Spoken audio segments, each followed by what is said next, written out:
Hey everybody, and welcome back to Conversations with Carroll. I'm with a good guest of mine, somebody that I've gotten to know over the months, and through everything that's been going on, it's only fitting that he's here to not only one, speak about a solution, but speak about his life and what has brought him here today to basically help society out. And I'm here with State Attorney David Cannady. I thank you, man, for coming in here and blessing me with your knowledge and your insight. And I want to say thank you for taking the time, man. So I want to dive into it. I really want to get into your why. What made you who you are, and what got you into doing this, being the state attorney and helping people?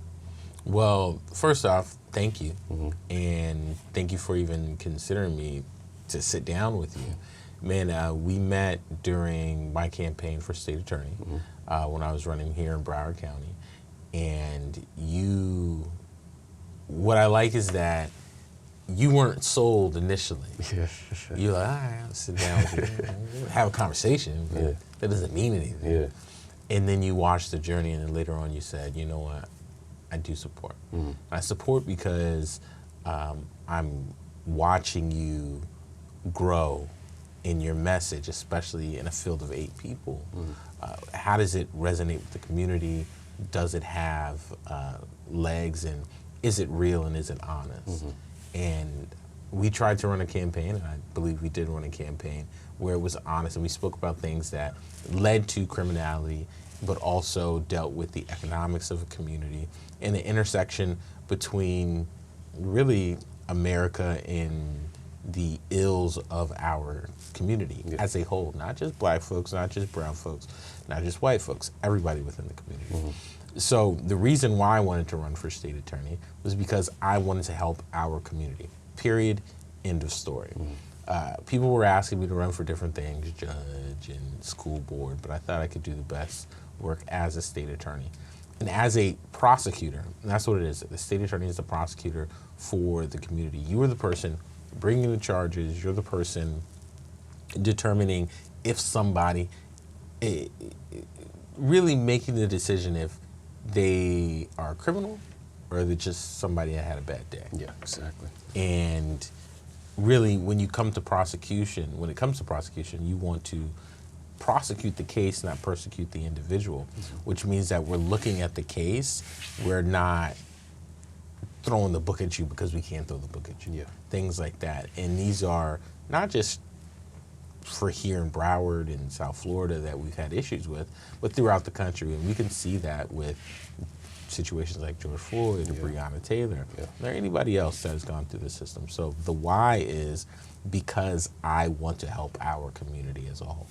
And you don't see that a lot because there's so many people that are me driven. What can I do for me to help myself? And you really put yourself out on a ledge, as most candidates do, but when you were running, I'm saying it's different because you're not, I don't see you as a typical politician where you promise something and then you're in office like, well, forget about you guys. It's more, this is what I want to do to help society. And I want to read a couple quotes that you have just because it's just fitting to what you say, man. And progress in law requires attention to the collective needs of the public and law enforcement in order to shape positive change.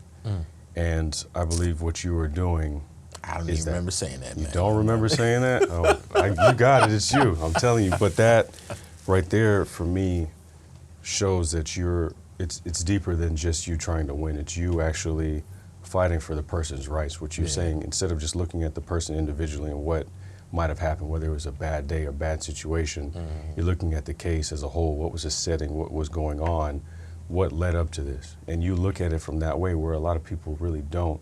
They look at it from, oh, that was wrong for them to do, shame on them, and that's that. And then it becomes violence versus violence, which doesn't solve anything. And you are the person that is really fighting for the solution to help shed a positive light on whoever it might be that is going through whatever they're going through, and especially what's happening now. There's so many people, well, I don't want to say people, but there's a lot of African Americans that are wrongly tried, wrongly accused, and I've been a victim of that before, and it could have went sideways really fast.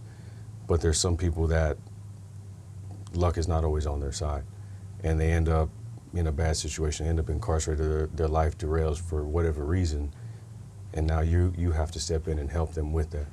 So for you, that burden, that responsibility, how are you able to, I guess, sum up the power to be able to do that, knowing, shoot, the situation is unfair, the situation is bad, but how can I help this person to let them see that I'm fighting for them and I'm fighting for their freedom? Because what you do day to day is, I've said it before, you're like a secret agent. It happens in the courtrooms, and not everybody gets to see the wins. Not everybody gets to see the losses. Not everybody gets to see the fight that you have to do on a daily basis.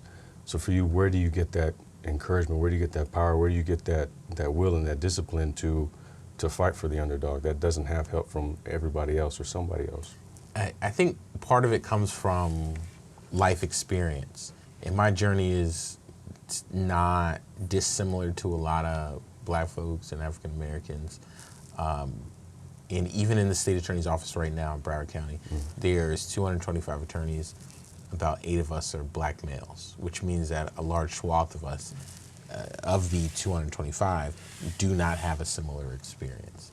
These 8 Black males, there's about 15 to 20 Black females, which is still a small number for an office in a county that has, it's a third Black, a third white, a third Hispanic. Yeah. Right? You're not being represented by your people. And I'm not running for office anymore, so even if any of this sounds political, it's not, because I'm not running for office. But also, my upbringing was completely different. When I was born in California, before I was 8 years old, I lived in 5 different states. I went to like 8 different schools. I struggled with a learning disability early on. Music helped me like bridge the gap in education for me. I'm classically trained in the cello. I played sports that helped me with teamwork and understanding personalities and how to work with people. I've had guns pulled on me. I've been in situations that other people haven't been in. My father's a returning citizen or a former convicted felon. He received clemency from President Obama in 2016. Now he's able to vote. A lot of people didn't have that, especially work at this office.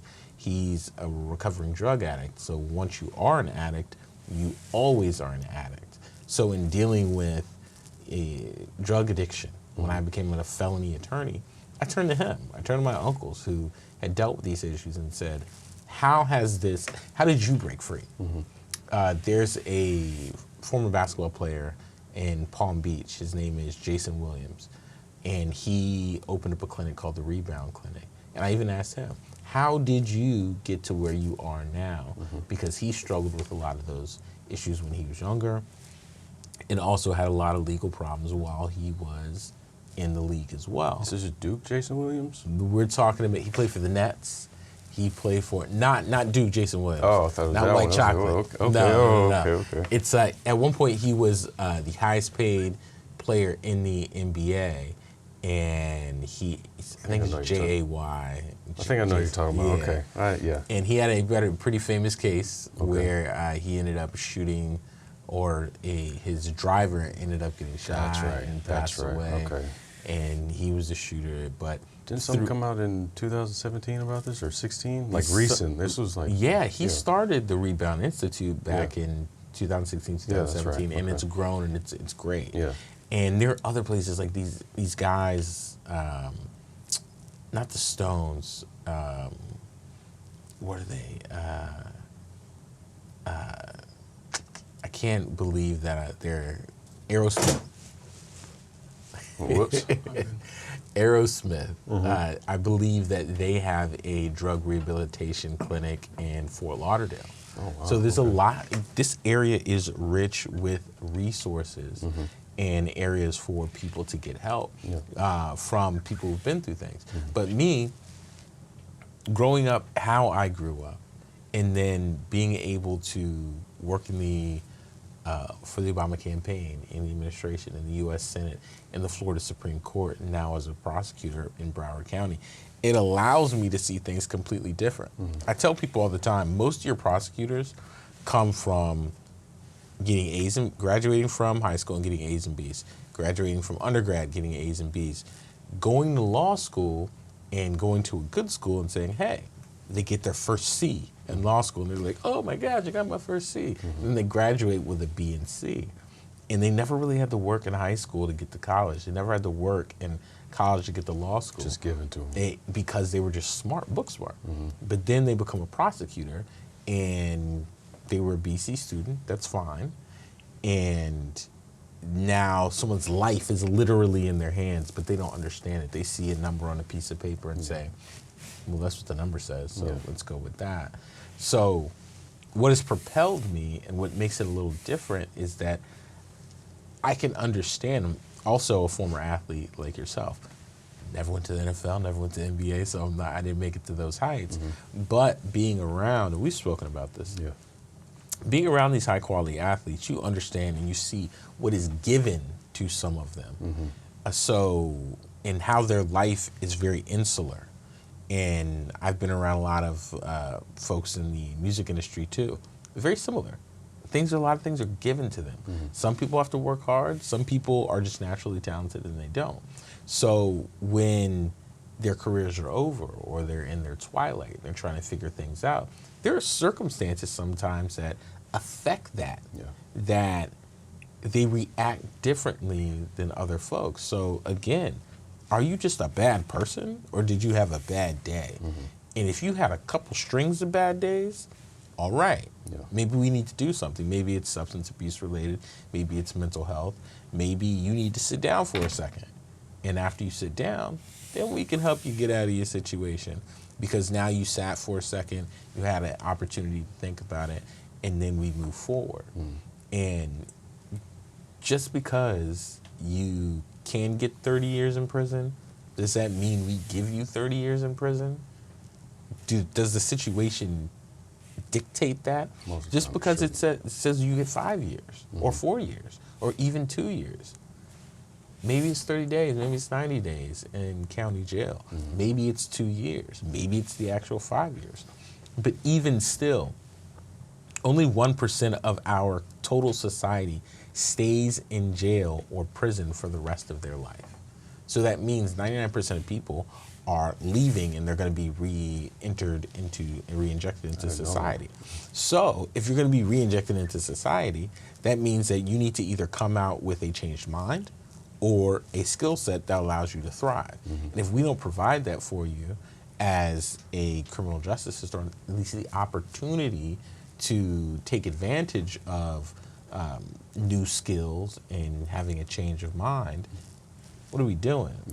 It just becomes a cyclical system. I remember you talking about equitable justice and how it all ties in. Kind of break that down for me in your words as far as what that means and how that can be applied, or how can it be used to where people can understand it the right way? Because I don't think everybody understands that whole term, equitable justice, and I've heard you say it so many times. I think a lot of times people don't even understand what equity is. So people talk about fairness and equality.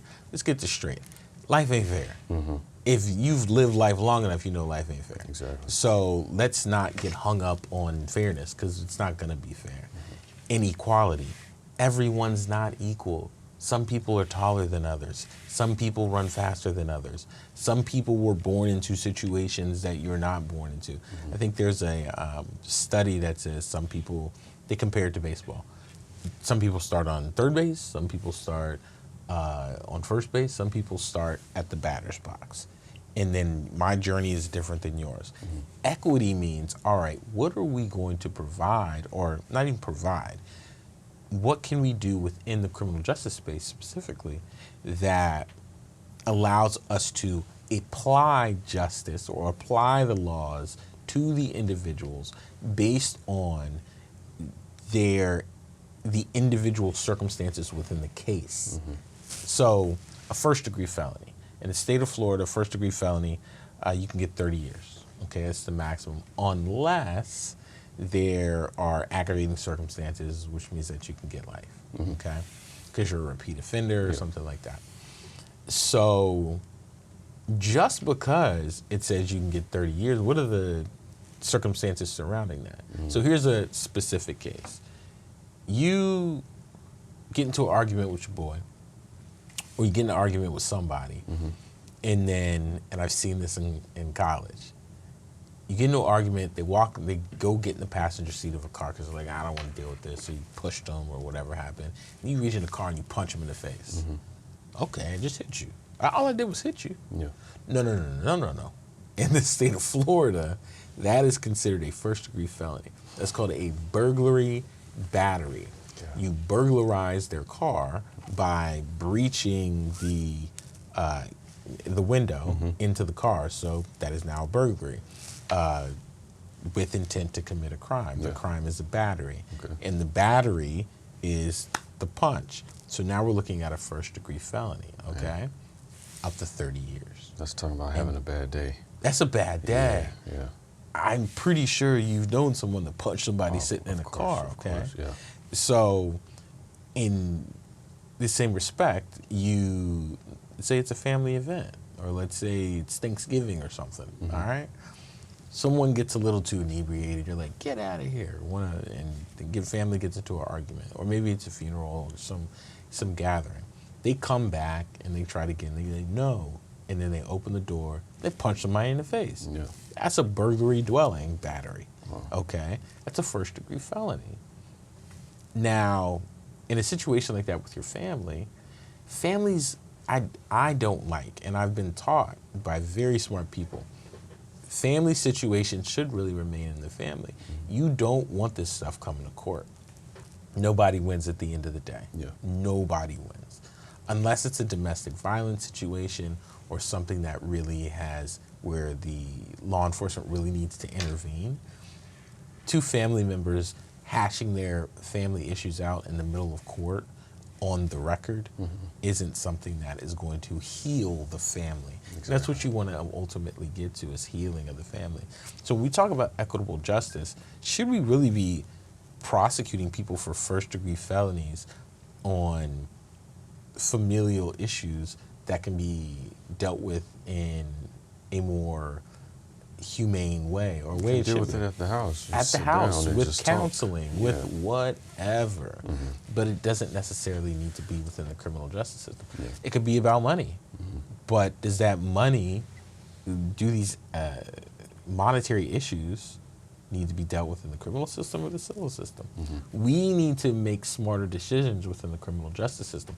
Just because it's brought to us doesn't mean that we have to prosecute it the way that others believe we should prosecute it. We should prosecute cases and apply justice in an equitable manner where it does the least amount of harm while ensuring that there are consequences to your action. Because you are taught as a young person, and I firmly believe that there are consequences to your action.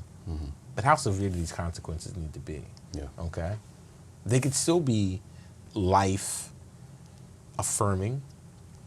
They could be long lasting, but they need to ruin your life.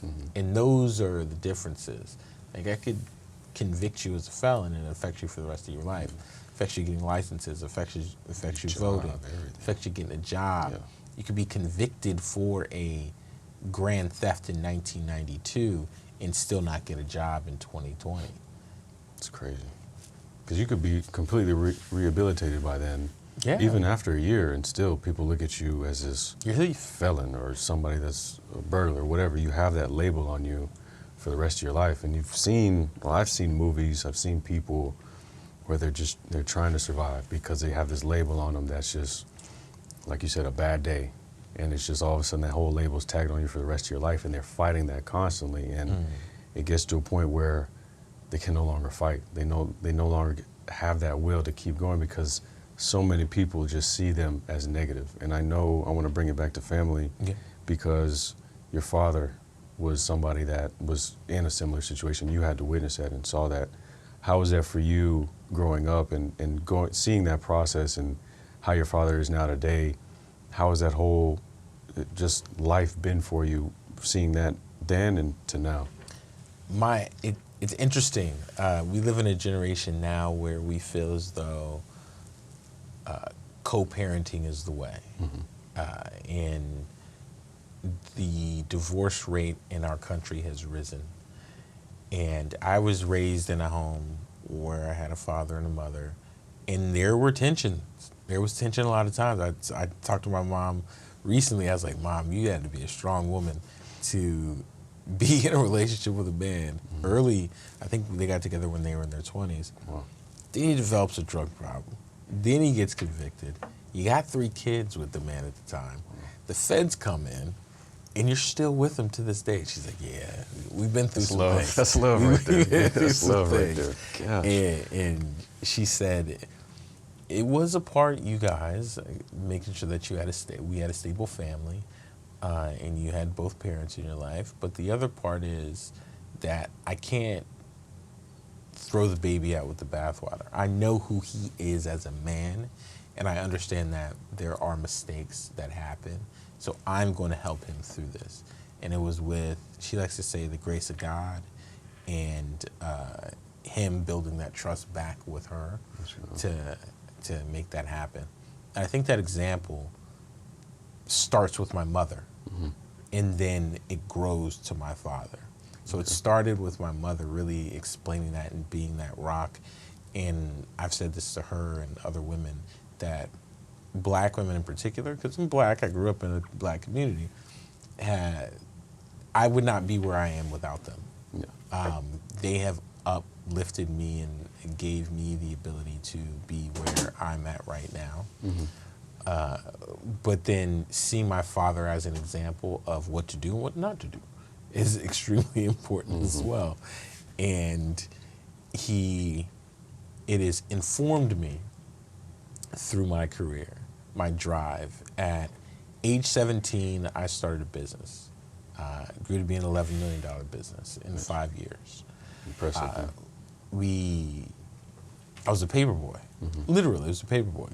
Opportunities came, and I was able to take advantage of the opportunities and grow the business. But it would not have been an $11 million business without my father, and the skills that he learned through his life to propel and push the business forward. So you're talking about someone who had been on drugs and also who was incarcerated and a convicted felon. If it would have went any other way during this time, him continue to be hooked on drugs, not given an opportunity to get off, his family not supporting him, so he may have gone into a deeper spiral. And then additionally, him being incarcerated and being a convicted felon and him falling deeper into the trap as well, he wouldn't have been there for me to help build the business. And then go from there as well. So, and encouraged me to do other things like this. He was a huge supporter of the campaign. And he when I had a problem, was like, Dad, okay, let's go back to business. Like, how deep do I get into this thing? He's like, do you want to win? Yeah. Well, we did this in business. There is no, either you want this or you don't want this. Pick a side, period. And I was like, okay, let me put some more of my own money into this thing. So he was an inspiration during the campaign, prior to the campaign. Not just him, it was the rest of the family as well, because it takes a village to, or as some folks have said recently, a pride to raise this, to raise your young lions, to raise your young folks in the community. I mean, that right there shows you that just because a label is tacked onto somebody doesn't mean that's who they are. Because your dad, obviously, well, both your parents, but your dad is somebody that is continually pushing you. He, regardless of what has happened in his life, between your mother and him, they were able to band together and have you guys as the main focus. And I think that's what is missing in society among African Americans, and we were talking about it outside, is that circle is continuous of violence, gangs, trying to be somebody else, getting money, and just do the wrong things. Like, it gets to a point in time where you have to break that cycle. You have to be able to take care of your kids, not just have 5 kids and say, oh, I got 5 kids, and just put them to the wayside. Your parents grew you guys, groomed you guys, pushed you guys to be where you are today, and society is broken, very broken, and you see it all the time. And especially what is going on now in today's society, the economic system, poverty, and the stuff that you've seen, that plays a big role in it that people aren't really necessarily talking about too much. So for you, what do you see as far as how the economic system is structured and what should be changed? Because we're all about solutions here. Yeah. We're never about putting more gasoline on the fire. Just because talking to be talking. That doesn't help. Yeah. You know, as far as posting things and being angry, posting things, pointing the finger without any real solutions. And I know throughout this whole time I've tried to explain to people these are some of the things that we should be focusing on instead of just getting angry. Because if we just get angry, it'll be the same thing over and over again, and history always repeats itself. So for you, what is the solution that you think, not a big solution, but a starting point, the first step that can be taken inside the family to better themselves? And that's where I want to start, is the family home, the people inside the family, and what we can do next to kind of make this a trend, a wave, to where people understand it starts with me first, and I can help others if I learn how to help myself to be beneficial to society. So I know in a previous interview, you interviewed your mother. Yeah. And I love that it was done at this table because it gives the feel, one, of intimacy, and two, the kitchen table. Yeah. And what we are discussing are kitchen table issues.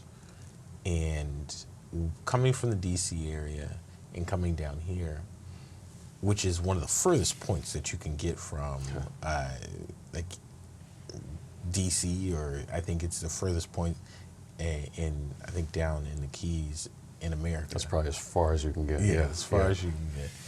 And people don't just, every 4 years they might listen to DC or look at what's going on with the president, but they're living their life day to day. Yeah. That's really what it is.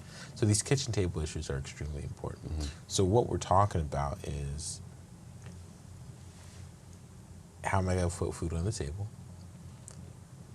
Am I going to have a job? Can I raise and secure my kids and my family? Can I be secure myself? And then also, will I have a little bit of money to do some of the things that I want to do? Which is why during the campaign we spoke about three things: security, justice, economy. Security, being able to be secure within your family, make sure that you and your family are protected. Justice, equitable justice, and even, will I have a place to lay my head tonight? And then economy, the economics of your circumstances, of your community. Will I be able to take care of those two things with this one thing? So understanding that it's more than just criminal justice in general, but it all, again, starts at home. Yeah. Even in 2000, I believe it was 2006 or 2007, when then Senator Obama gave his announcement that he was running for president. What he said was, during his speech, you have to look within yourself to say, I'm not just going to rely on government. I need to do this myself. I need to take self-account of what I can do. So even when it comes to voting, and everyone, right now voting is super sexy. Voting is like, everybody go vote, everybody go vote. We have commercials about strippers going to vote. We have commercials about people in the middle of the country going to vote, flyover states, all these terms people are using. But that's also self-reliant. You need to go and vote. You need to exercise your rights to do that. So it does start at home. It starts with you recognizing that you have the power to be determinate for your future. That is the American ethos. That is the American spirit. Being disciplined and focused, whether you start on first base or third base. Because there are some kids who start on third base who go back to first base because they ruined everything that their family has set up. But there are people that make it a point while starting on third base to say, I'm going to set myself apart, utilize what I have, set myself apart from what my family has done to make my own path. I forget his name, but Denzel Washington's son recently said this. He's in this movie called Tenet. That was good. It was really good. I want to see it. That was good, man. And Fell asleep. I want to see it too, because the kid from the new Batman, he's good in it too. Yeah, he's good too. I think he was on Twilight movies. He is a And whole Twilight movies. I've been wondering if he's going to like distinguish himself from these Twilight movies. I'm like, how's he gonna do it? He did it. He did a good job? He did. Okay. Oh, he did a good job. And he basically said that no matter what I did, I was always going to be compared to my father. Denzel Washington's son did well in the football field. Denzel Washington's son is starting to do well over here in acting. But he made it a point to say, I'm not going directly into acting. I need to distinguish myself from my father, who was so famous. Now, I need to come to terms with, they're going to bring this up. Yeah. But if they're going to bring it up, let's not have them bring it up in acting right now. Let's have them bring it up in something that I'm doing. And again, that's somebody who started on third base. He went to the side and said, I'll have a parallel track, but then I might come back. So when you're talking about the family, it does start with the individual, making that self-determination, but the family as well. And dealing with these, again, kitchen table issues. Yeah, that's interesting you put it that way. And I always love talking about sports because I love it too. if you're able to pull the lessons from sports, it helps you understand life a little bit better. And you said it that way with Denzel Washington and his son. It was the same way with my mom. My mom she was in Congress at the time, and she was getting ready to run for lieutenant governor. And I just got drafted to Miami. And that was the same way. I didn't want people to think, oh, he got drafted to Miami because he's Jennifer Carroll's son, she's running, it just looks good. That's what the narrative was out there. And I told myself, no, I need to carve out my own life, my own path. Even though my parents, they set me up for success, like you said, I did have to go on a parallel. I had to, for 8 years, had to carve out my own life because that's what I wanted to do for myself. And I wanted to make sure that when I was done with the game, I had at least learned something through it, that when I was out of it, I was able to go into something else, another endeavor, to where it wasn't, oh, he's just Jennifer Carroll's son. It is Nolan Carroll by myself. The same with you. You are David. You are somebody that is your individual self. You're David, the state attorney. And you continue to grow. You continue to manifest. You're a business owner as well, which you snuck that in there a little bit. And I remember we talked about, but to be able to, it's almost like you've put it on pause. You've sacrificed your self-benefit for your family and everybody else to help society, to help other people have that same fighting chance that, you know, your dad lost, he gained back, and he was able to instill in you. And that's you're doing to your child as well. So in a sense, it comes full circle in the betterment of your life and your life to benefit somebody else as being an example. So I definitely, like I said, I like that stuff, man. Anytime we start talking ball, it's definitely something I enjoy. So I want to. My wife definitely wants me to get back to the money. Yeah, I know she does. I know she does. She's like, come on.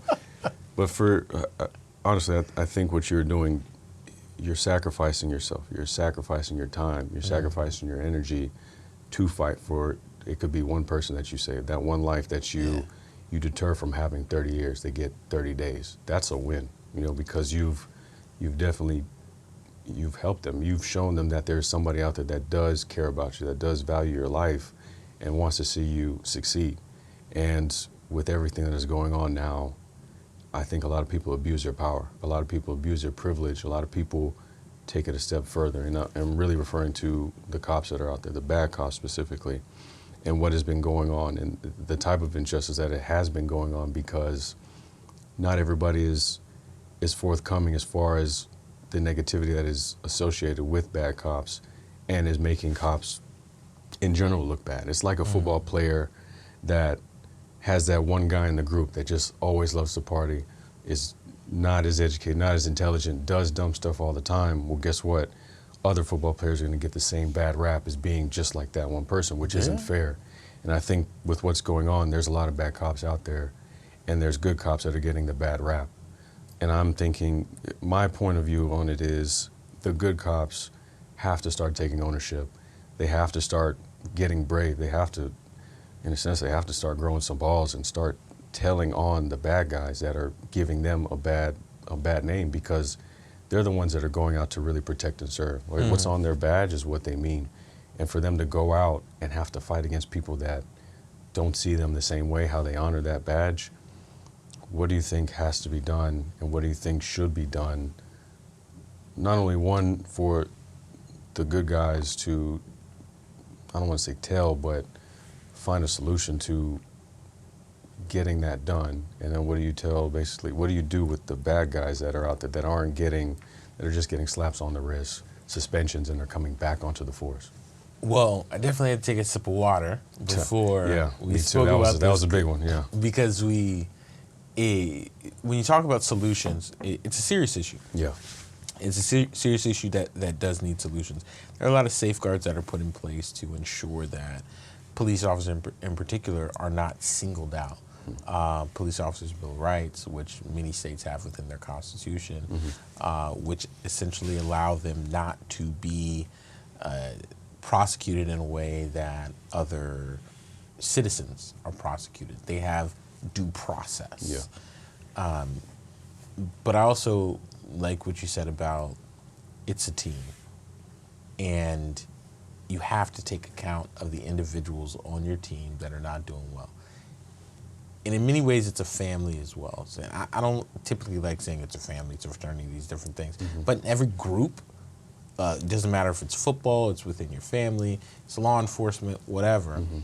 There are some people that just ain't doing right. I got a cousin right now, grew up just like us, and my family, my brother, sister, and I are the only ones. We have a large family. Yeah. We're the only ones in our family that went to college, finished, have our masters, and all three of us have a PhD. I have an uncle that told me once, we thought that if you graduated from high school and got a good job, you were going to be good. That's a limiting belief right there. That's just 100%. And when I graduated from law school, he said, "This is amazing." And he told me that story at the time. But he was like, "This is amazing. Like, you could do whatever you want to do." But I have a cousin who's unfortunately in custody right now. He had the same opportunities. We thought that he was going to be the smart one, the one that went to law school. We were supposed to have a law firm called Cannady. Wow. But he got locked up, so not too much. So it's just two candidates. Huh? And to your point, you're going to have to hold people's feet to the fire, no matter what, no matter where they're at. And it's important that we do that.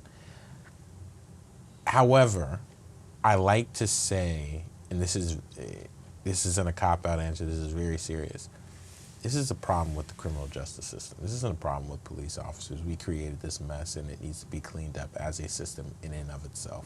We're talking about cops, prosecutors, judges, defense attorneys. Sometimes defense attorneys are complicit in these things going on because their only goal is to help that specific client, whether it's to get them out of jail at that point because they've been in jail, whether it's to get them out of jail so they can get paid, which I've heard defense attorneys say, whether it's the judge just making decisions because they can make decisions based on their own particular persuasion of that day, prosecutors prosecuting to the fullest extent of the law, considering individuals, as we've seen in Broward in the last 6 months. A prosecutor came out and said, former prosecutor, thankfully they were fired, said during a peaceful protest, "You people should be ashamed of yourself. I can't believe that you're out there. If you would just listen to the laws, then we wouldn't have any of these problems. You're like animals let out of a zoo, and I'm ashamed to be a human right now." This individual, this prosecutor, who again it was thankfully fired for her actions, in my estimation, again, and I'll get back to the cops thing in a second, but in my estimation, when you think about that, forget the zoo animal thing for a second.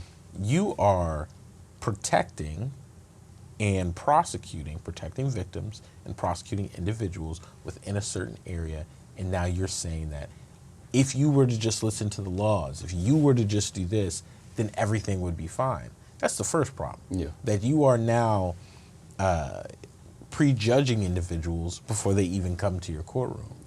Guilty until proven innocent, man. That's and then the second thing is, now you're saying they're just like animals, and then you see them as being beneath you as well. So now you hit us with the double whammy. So you definitely got to go. But then individuals who think like that are not just in law enforcement, they're not just police officers, they're also prosecutors. Some of them are defense attorneys. All defense attorneys aren't bleeding heart liberal Democrats that love socialism and Marxism.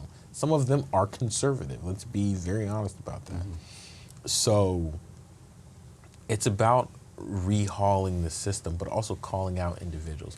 As a prosecutor, when you see something wrong with police officers, it is your duty to say, stop. Yeah. Stop. This is where it went wrong. And what was on this piece of paper is not what I saw in that video. Yeah. What's where is it? Well, I want the person, I had to throw some salsa in it because I wanted the person to go, what are you doing throwing salsa? I got to throw this case out. Yeah. I have to throw this case out. What you did was wrong. Because now it becomes about what they can spin instead of the actual situation. And it's your integrity. Yeah. Your integrity's on the line. Yeah. Now, you may not have gone out and shot someone or killed someone, but you fabricated what really happened. Just give me the facts the way the facts are. Let us prosecute the case the way it needs to be prosecuted. But if you give us the facts the way the facts need to be set out, we can do something with this. Yeah. A lot of people, attorneys will say, civil attorneys and criminal attorneys, just tell me the information. Of attorney-client privilege, tell me the information. If you tell me the information, I can do something with it. But if you're holding back and you're lying, then the house of cards can fall. Yeah. You don't lie to your doctor and say, no, doctor, everything's fine. I don't have diabetes. I don't have high cholesterol. All right, let's throw some blood samples. What is wrong with you? How are you still alive? You have diabetes, high cholesterol, high blood pressure. Yeah. Oh, I don't eat pork. I don't smoke. I don't do this. And they find out that you do. I can't diagnose you properly if I don't have the right information to diagnose you. Yeah. Well, we also understand in certain communities as well, even here in South Florida, we are, and I'm saying South Florida for a specific reason, there are areas that are highly policed and there are areas that are not highly policed. Whether it's Jeffrey Epstein in Palm Beach and those Secluded islands. secluded areas, whether it's in Miami Gardens, where there's a lot of police, for a lot of now, in certain areas where there's a lot of police. Plantation, which has a very good police department, but there are some rougher areas and there are some not rougher areas in Plantation as well. Or even out in Weston. Weston and in Parkland. Parkland, we had a tragedy there. Yeah. Statistically, it is still the safest place to live in the state of Florida. But we still have things that happen there that are not necessarily reported because there are not a lot of police there. Yeah. If the police force were equally or equitably allocated, then you may actually identify that some of the same crimes that are happening in Lauderhill or Lauderdale Lakes or Sunrise or Tamarack are the same crimes that are happening out west or that are happening in the southern part of certain areas in Miami as well. And I bring up Broward in particular because, first off, you being a football player, a former football player, you know this as well. I have some friends who are professionals and some friends who are in the executive office too. Like one man, Joe Briggs. Joe's my mom knows Joe. FSU guy. Yeah. And Joe, who works for the NFLPA, we've had these discussions before. I think it's the Player Care Foundation. Player Care Foundation, part of their mandate is to go to all 50 states and to test retired players and to ensure that, to basically like make sure that they're physically doing well and they're mentally doing well, and to also collect data to see, hey, how's the game affecting these people later on in life? And they go to all 50 states. But you get the most participation in certain areas and in certain states. Atlanta, New York, LA, South Florida. So you got a lot of retired folks down here who play in the NFL. The reason I bring that up is because you understand that some of these people do come from hardened areas, and they deal with issues differently than other people have dealt with issues in the past. Some of them go back to where they came from, that same mentality, even if they live in higher end areas. So if the cops come to your house and you live in a higher end area, and they stop you, they stop your Bentley, they stop your whatever, you are still susceptible to getting pulled over or whatever. There are preconceived notions of what your skin color means, no matter where you're at, what your background means. Some people don't want athletes in where they live. This period, they don't care what you look like. They're like, you have parties. I know my neighbors don't like me in here. I've been here 4 years. They don't like me at all, just because of that preconceived notion that you're talking about. Yeah, man. Look, and Chris Rock said this before. He said, in my neighborhood, it's me, it's Jay-Z, and it's Mary J. Blige. And I live next to a dentist. He's not even the best dentist in the world. He's just a dentist. I am one of the best comedians ever. You have arguably the best rapper, and you have the queen of hip hop and R&B. And we all live in this neighborhood next to this dentist.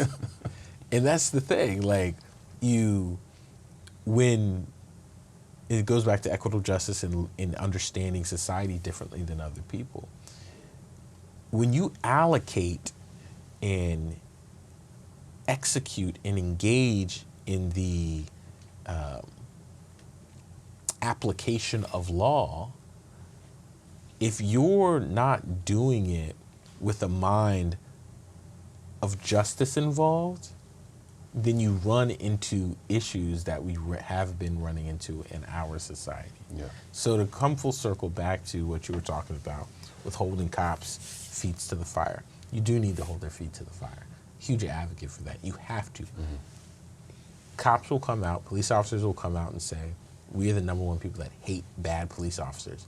If you're gonna do that, you need to stand next to other good police officers and say, this ain't about blue. This ain't about black or white. This is about right and wrong. What you did was wrong.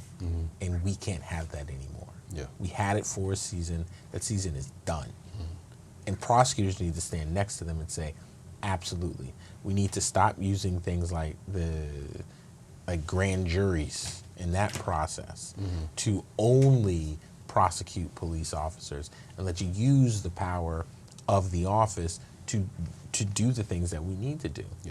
From a legislative standpoint, again, this goes back to voting, this goes back to understanding laws, this goes back to being self-accountable as individuals. If you don't like something, then vote the people in that will change those things. If you don't like legislation that's on the books, go get somebody to change the legislation on the books. Go get people who are going to lobby for the changes that you want them to do. We have the power to do it. And it starts with the individuals pushing forward. Moms Demand Action, or MAD, Moms Against Drunk Driving. Those didn't start with some big organization. It became a big organization because a bunch of moms said no more. Women's March, March for Our Lives. Those are kids. March for Our Lives are kids. Women's March started with young women. Tamika Mallory was a part of that. These are women in their 30s. Martin Luther King started his first major boycott when he was 25. So we're talking about people doing these movements, engaging in these movements while they are young, to move and push and move our society together. So you can't be afraid to engage in it. And this isn't imputing police officers. Love police officers. My wife's a former police officer, okay? So she's one of the smartest people I know. I'm not just saying that, but is a police officer from New Orleans and the only person in history, in Jefferson Parish history, to be a CSI and a police officer at the same time. So she's a scientist and a police officer. So when as a prosecutor, and even when I was running for office, she used to tell me, police officers are like normal people. They are normal people. They want to come home to their families. They don't want to make mistakes, but sometimes they have bad days too. when they have bad days, unfortunately, other people around them have bad days. And we need to hold all of ourselves to a higher account. So if we're in these positions, we need to execute the laws correctly. Maybe we just need some more days off. I don't know. So we can get our minds straight. Yeah, I think so. I mean, that's well said with you. The way you're able to bring it together, to me, it makes a lot of sense because it does start with us. We have to take accountability. We have to say enough is enough. And these are the things that we need to do. These are the things that we need to hold people accountable for, and we need to see it through. This is not a sprint. This is a marathon. This is something that's going to take time. It's not going to happen overnight. And I think there's a lot of people that are impatient. They want things to just happen right now. They're demanding it to happen right now. It will happen. It's just about us. Well, it's a few things. I do agree with you, and I agree with statements like if not now, then when. Yeah. So that means not change it now. That means if not now, if you are not the person to do this now, then when are we going to do this? Exactly. So now you start engaging in the process to get it done. Yeah. And justice deferred is injustice, really. You don't want to defer the justice, but you want to start engaging in the process so you can move forward as quickly or as judiciously or quickly as possible. Yeah. But what I'll also say too, because we have a lot of folks are talking about, especially at this moment, Breonna Taylor and how she was shot by police officers. George Floyd, how he was killed by a police officer too. Unfortunately, the deaths of individuals are the things that have been in the forefront of what are upsetting everyone in our country right now. Yeah. But in my opinion, it is not only the deaths, but it is the over enforcement of law enforcement. The officer who throws somebody on the ground and handcuffs them inappropriately for a misdemeanor crime. A police officer who sees where it's illegal, absolutely, in the state of Florida, to recreationally smoke marijuana, but I pull you over, I see you smoking a J, and then I swallow it because I don't want to get caught with it or something, and then you reach your hand in my mouth, pull it out, and now you hit me with a third-degree felony with tampering, and you hit me with possession of marijuana. So now I'm looking at a misdemeanor, and I'm looking at a felony, and because I was possibly resisting, because in Florida it's called resisting with violence, resisting without violence. You reached in my mouth, I may have tried to close my mouth most likely, and I bit you. Now I'm resisting with violence. So that's another felony. Okay, so it's over-policing erodes law enforcement, our trust in law enforcement. So yes, the killings are horrible and killings are bad, and they show the culmination of the issue of the over-policing, which is why I spoke about policing certain neighborhoods or certain areas more so than you are policing these other neighborhoods. The reason why these people don't like you is because you're always in their neighborhood. The reason why these people love you and they're giving to the firefighters and they're giving to police officers because they don't see you and we perceive that you're keeping the crime out of our neighborhoods. And these people think that you're just bullying them the whole time. When I was running, there's this concept. This is a legal or a social concept. It's called community. Everyone talks about community policing. Okay, community prosecuting. What that means is rebuilding the relationship with the community. So community policing is having the beat cop who knows that Jimmy in the corner is a good kid, but he needs to walk to school because Miss Jones doesn't have a car. So she can't take him to school, but he's got to ride the bus. But to walk to school or to get to the bus, he's got to pass through a rough corner. And he might get bullied by these people, or he might get,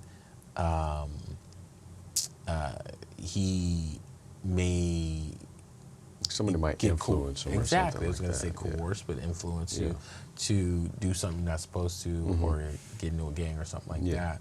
So community policing says that we're going to make sure that everyone around us knows that Jimmy's a good kid, he's doing the right thing. These might even be his friends, but he's not the bad kid. This is product of circumstance, product of neighborhood. He's either going to get beat up or be these kids' friends, but he might not be in the gang. And then ensuring that we don't wrap him up with everyone else who's engaged in criminality, because it's not illegal to have friends who are engaging in illegal behavior. It's illegal to engage in illegal behavior.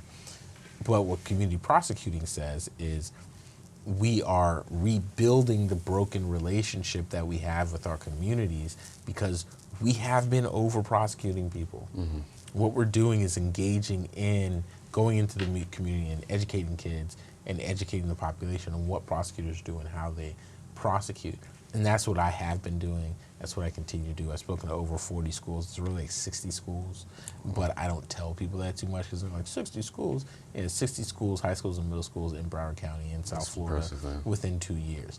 Why? Because I made it a point to go out there and do it and also do my job and come home and get yelled at because I'm too little too late because I've been out here. So if we are not mending the relationship between law enforcement and our community, how are we ever going to actually move forward and build that trust? That's true. That's very true. I mean, that's a lot of information, man. I know. That's why I had to take some water. Hey, gosh, you're right. I mean, everything you said, everything we've talked about, even everything we talked about outside it's been good to hear that from somebody that is actually doing it. You know, you have all these people that think they know what's going on, but they don't really know what's going on. It's like a critic trying to tell me what I need to do on the football field, but if they were to put the pads on and go and do it themselves, they wouldn't even know where to start. Wouldn't know where to start. They don't know how fast it is. They don't know how your mind's got to go from A to B to C. And what I've loved about sports, too, is that especially when I played, I was able to be focused on the sport and not be focused on the stuff outside. Because a lot of times it's the noise that gets to you. When you're in politics, when you're trying to affect change, a lot of times it's the noise that still comes in. Exactly. I know prosecutors now that say, I have to go speak to a supervisor about breaking a case down, or my boss might not like if I do this. You're thinking about this while you are trying to make a decision on what's right and what's wrong. Just do what's right. Stop thinking about all the other stuff. If you are a football player, you are supposed to be in a specific area, and you know, if I'm in this area, I'm following what the game plan is, I'm relying on everybody else, it's going to make the team more successful. And I think Bill Belichick has been great at that. And I'm a Raiders fan, and unfortunately the Patriots beat us this Sunday. But following Belichick's game plan has got them to be the most winningest team of our generation. Exactly. We're hitting it on the football note. I love it, man. Hey, I'm a huge sports fan. My wife's a Saints fan. It's a house divided, but it was a bad game yesterday. I know she feels bad today, but I definitely appreciate you coming on here, Mr. Cannady, and dropping some knowledge and explaining the process. Explain it to me, because there's still things I don't even know. Anytime. And I definitely appreciate you breaking down everything, and hopefully the people that are listening to this as well gain something from it, at least gain some information where they can pass it on to somebody else, because this is what it's about, is understanding what's going on in society, understanding ways to find a solution, and then applying that. Because if we don't apply it, it doesn't do anything for us. It's all about solutions, man. It really is. I was having a conversation yesterday with one of my good friends in D.C. about all these people on TV talking that sound good, but do not know what they're talking about. Like, again, put on the pads, being in the trenches, understanding. You're talking about fixing a system because you've seen the system harm you. So let's tear the whole system down. You can't tear the system down. It's going to be anarchy, and you don't want it. Charlemagne even says, I am a law-abiding citizen. I call the cops. Yeah. I don't run up in people's houses and deal with situations like I'm in the street. No, we need police officers and we need prosecutors. You shot my cousin. My cousin was 6 years old because you were shooting at somebody else and you hit her. I am relying on the police and the prosecutors to find you and put you in prison because you shot my 6-year-old cousin. Yeah. I am not code of the streets. I'm not, no. This is what it is. Yeah. We rely on, a civil society relies on their civil systems to take care of themselves, to help take care of them. But it also takes that self-determination, and it also takes us challenging, having that American spirit inside of us to put a foot forward and challenge the status quo and ensure what can be is and what should be is happening. So I appreciate you doing this. I love that you're doing this. We spoke about this. Coming from where you came from, the background that you have, being a professional athlete and seeing what that encompasses and being around famous folks all the time. And then also coming through football and finding your voice, I think that's amazing, man. It's a lot of people don't find their voice. Whether it's YOLO, building your own business, or engaging in these types of conversations. Appreciate it, man. Because I think it brings in your sphere. It brings in your people.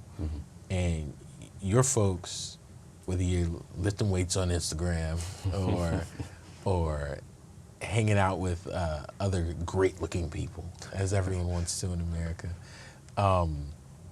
or even tapping in with your friends who are athletes, they are an important part of the process as well, and they should be informed just like everybody else. And I appreciate you allowing me on your show and to have a conversation with me. Yeah, no problem, man. I can't say anything better than what you just said, man. So I definitely appreciate you, and I thank you, everybody that is tuning in. Conversations with Carroll. Definitely, man. Thank you again.